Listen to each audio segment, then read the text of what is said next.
राधे राधे। कैसे हैं आप लोग? ईश्वर कृपा से आप सब अच्छे होंगे। ईश्वर सब पे कृपा बनाए रखें, सबका कल्याण करें। आज हम बताने आ रहे हैं श्रीमद् महाभागवत महात्म्य का दूसरा अध्याय, यमुना और कृष्ण पत्नियों का संवाद, कीर्तनोत्सव में उद्धव जी का प्रकट होना।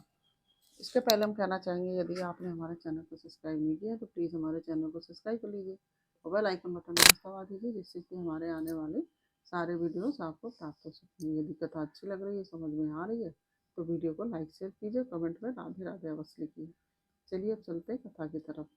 श्रीमन्नारायण नारायण हरि हरि, भजमन्नारायण नारायण हरि हरि, तेरी लीला सबसे प्यारी प्यारी, हरि हरि तेरी लीला सबसे न्यारी न्यारी, हरि हरि। श्रीमन्नारायण नारायण हरि हरि, भजन नारायण नारायण हरि हरि, लक्ष्मी नारायण नारायण हरि हरि। राधे राधे। बोलो कृष्ण कन्हैया लाल की जय।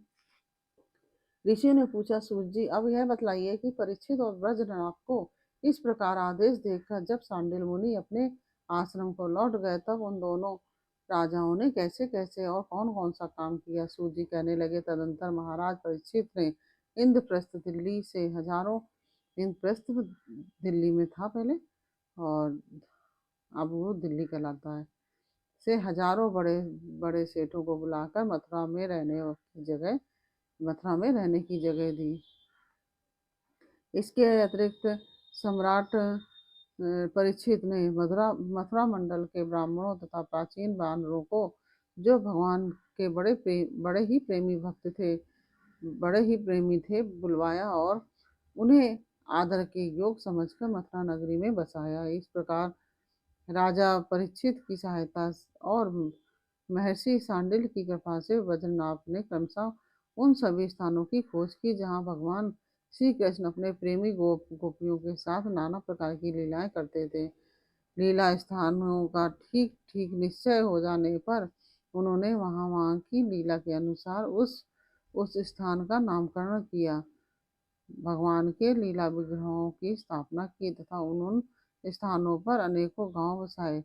स्थान स्थान पर भगवान के नाम से कुंड और कुएं खुदवाए, कुंज और बगीचे लगवाए, शिव आदि देवताओं की स्थापना की, गोविंद देव, हरिदेव आदि नामों से भगवत विग्रह स्थापित किए। इन सब शुभ कर्मों के द्वारा बद्रीनाथ ने अपने राज्य में सब और एकमात्र श्री कृष्ण भक्ति का प्रचार किया और बड़े ही आनंदित हुए। उनके प्रजाजनों को भी बड़ा आनंद था। वे सदा भगवान के मधुर नाम तथा लीलाओं के कीर्तन में संलग्न हो परमानंद के समुद्र में डूबे रहते थे और सदा ही बद्रीनाथ के राज्य की प्रशंसा किया करते थे। एक दिन में भगवान श्री कृष्ण की विरह वेदना से व्याकुल 16,000 रानियां अपने प्रीतम पतिदेव की चतुर्थ पटरानी कालिंदी यमुना जी को आनंदित देखकर सरल भाव से उनसे पूछने लगी। उनके मन में सौतिया ढाल लेस मात्र भी नहीं था। श्री कृष्ण की रानियों ने कहा कि बहन कालिंदी, जैसे हम सब श्री कृष्ण की धर्म पत्नी है, वैसे ही तुम भी तो हो। हम तो उनकी विरह में जली जा रही हैं। उनके वियोग दुख से हमारा हृदय व्यथित हो रहा है, किंतु तुम्हारी यह स्थिति नहीं है। तुम प्रसन्न हो, इसका मतलब इसका क्या कारण है? कल्याणी, तुम बताओ तो सही। इसका उत्तर उनका प्रश्न सुनकर भगवान यमुना जी हंस पड़ी। उनका जो उनकी पत्नियों का उत्तर सुनकर यमुना जी हंस पड़ी और साथ ही यह सोचकर कि मेरे प्रियतम की पत्नी होने के कारण ये भी मेरी ही बहनें हैं, पिघल गई। उनका हृदय दया से द्रवित हो गया था। वो इस प्रकार कहने लगी। यमुना जी ने कहा कि अपनी आत्मा में ही रमण करने के कारण भगवान श्री कृष्ण आत्मा राम है, उनकी ही और उनकी आत्मा है श्री राधा जी। मैं दासी की भांति राधा जी की सेवा करती रहती हूँ। उनकी सेवा का ही यह प्रभाव है कि विरह हमारा स्पर्श नहीं कर सकता। भगवान श्री कृष्ण की जितनी भी रानियां हैं वो सब की सब राधा जी के ही अंश का विस्तार है। भगवान श्री कृष्ण और राधा सदा एक दूसरे के सम्मुख हैं, पर किंतु उनका परस्पर नित्य संयोग है। इसलिए राधा के स्वरूप में अंशतः विद्यमान जो श्री कृष्ण की अन्य रानियां हैं उनको भी भगवान का नित्य संयोग प्राप्त है। श्री कृष्ण ही राधा है और राधा ही श्री कृष्ण है। उन दोनों का प्रेम ही वंशी है और राधा श्री कृष्ण ही राधा है और राधा ही श्री कृष्ण है। उन दोनों का प्रेम ही वंशी है तथा राधा की प्यारी सखी चंद्रावली भी श्री कृष्ण के चरणों के नख रूपी चंद्रमाओं की सेवा से आसक्त रहने के कारण ही चंद्रावली नाम से कही जाती है। श्री राधा और श्री कृष्ण की सेवा में उसकी बड़ी लालसा, बड़ी लगन है, इसलिए वह कोई दूसरा स्वरूप धारण नहीं करती। मैंने यही श्री राधा में ही रुक्मणी आदि का समावेश देखा है। तुम लोगों का भी सर्वांश में श्री कृष्ण के साथ वियोग नहीं हुआ है, किंतु तुम इस रहस्य को इस रूप में जानती नहीं हो, इसलिए इतनी व्याकुल हो रही हो। इसी प्रकार पहले भी जब अक्रूर श्री कृष्ण को नंदगांव से मथुरा ले आए थे, उस अवसर पर जो गोपियों का श्री कृष्ण से विरह की प्रतीति हुई थी वह भी वास्तविक विरह नहीं है। इसी प्रकार पहले भी जब अक्रूर श्री कृष्ण को नंदगांव से मथुरा ले आए थे, उस समय जब जो गोपियों को श्री कृष्ण के विरह की प्रतीति हुई थी वह भी वास्तविक विरह नहीं है, केवल विरह का आभास था। इस बात को जब तक वे नहीं जानती थी तब तक उन्हें बड़ा कष्ट था। फिर जब उद्धव जी ने आकर उनका समाधान किया तब वे इस बात को समझ सकी।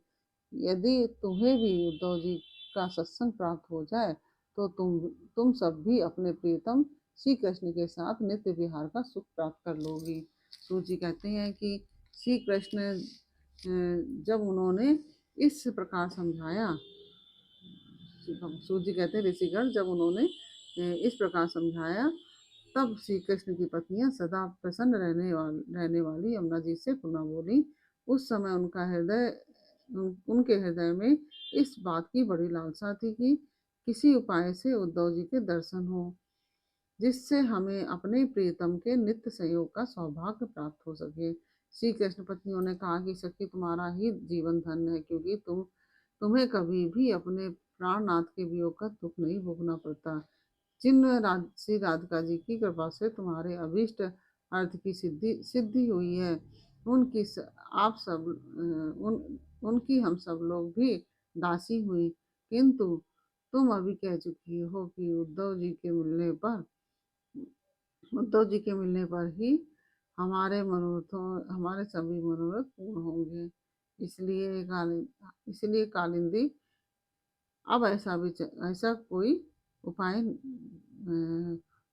कोई उपाय बताओ जिससे उद्धव जी भी शीघ्र ही मिल जाएं।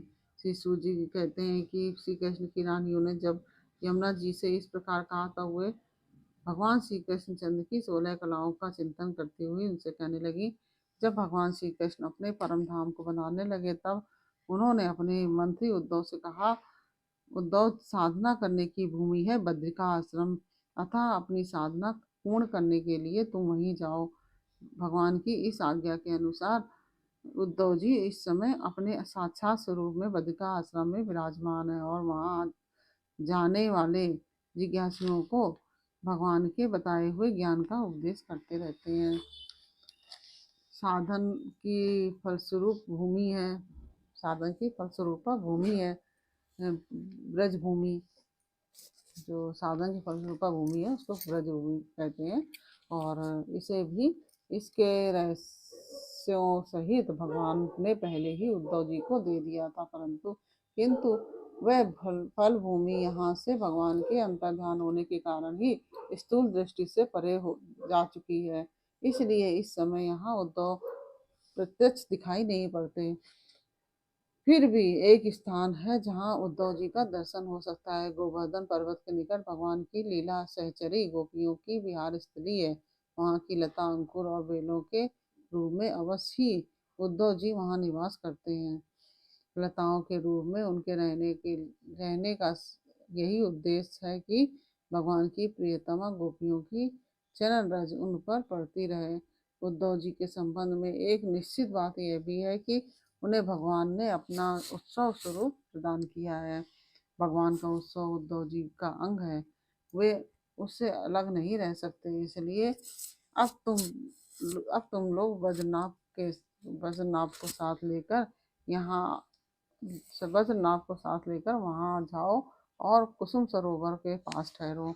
भगवत भक्तों की मंडली एकत्र करके वीणा, वेणु और मृदंग आदि बाजों के साथ भगवान के नाम और लीलाओं का कीर्तन, भगवत संबंधी काव्य कथाओं के श्रवण तथा भगवत गुणगान से युक्त सरस संगीतों द्वारा महान उत्सव आरंभ करो। इस प्रकार जब उस महान उत्सव का विस्तार होगा तब निश्चय ही वहाँ उद्धव जी का दर्शन मिलेगा। वे ही भली भांति तुम सब लोगों के मनोरथ पूर्ण करेंगे।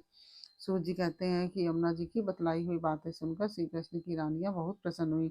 उन्होंने यमुना जी को प्रणाम किया और वहां से लौटकर वज्रनाभ और परीक्षित से वे सारी बातें कह सुनाई।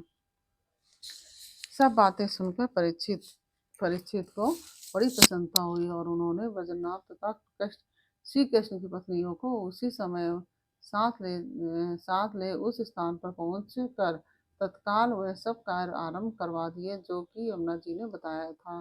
गोवर्धन के निकट वृंदावन के भीतर कुसुम सरोवर पर जो सखियों की विहार स्थली है, वहां ही श्री कृष्ण कीर्तन का उत्सव आरंभ हुआ। वृष भानु नंदिनी श्री राधा जी तथा उनके प्रियतम श्री राधा श्री कृष्ण की यह वह लीला भूमि जब साक्षात संकीर्तन की शोभा से संपन्न हो गई, तब उस समय वहाँ रहने वाले सभी भक्तजन एकाग्र हो गए और उनकी दृष्टि, उनके मन की वृत्ति कहीं अन्यत्र न जाती थी, कहीं भी अन्यत्र नहीं जाती थी। तदंतर सबके देखते देखते इधर उधर सबके देखते देखते वहीं वहीं फैले हुए तृण, गुल्म और लताओं के समूहों से प्रकट होकर श्री उद्धव जी सबके सामने आए। वहाँ उनका शरीर श्याम वर्ण था, उस पर पीताम्बर शोभा पा रहा था और गले में वनमाला और गुंजा की माला धारण किए हुए थे तथा मुख से बारंबार गोपी वल्लभ श्री कृष्ण की मधुर लीलाओं का गान कर रहे थे। श्री उद्धव जी के आगमन से उस संकीर्तनोत्सव की शोभा कई गुना बढ़ गई। जैसे स्फटिक मणि की बनी हुई अट्टालिका की छत पर चांदनी छिटकने से उसकी शोभा बहुत बढ़ जाती है। उस समय सभी लोग आनंद के समुद्र में निमग्न हो अपना सब कुछ भूल जाएं, शुद्ध बुद्ध खो बैठे। थोड़ी देर बाद जब उनकी चेतना दिव्य लोक से नीचे आई, अर्थात जब उन्हें होश हुआ, तब उद्धव जी को भगवान श्री कृष्ण के स्वरूप में उपस्थित देख अपना मनोरथ पूर्ण हो जाने के कारण प्रसन्न हो वे उनकी पूजा करने लगे। इस प्रकार से यह दूसरा अध्याय पूर्ण हुआ। यह अध्याय आपको कैसा लगा यह हमें कमेंट बॉक्स में अवश्य बताइए। अच्छा लगा हो तो वीडियो को लाइक शेयर अवश्य कीजिए और कमेंट में राधे राधे अवश्य कीजिए। फिर मिलते हैं आपसे अगले वीडियो में अगले अध्याय के साथ। तब तक के लिए राधे राधे।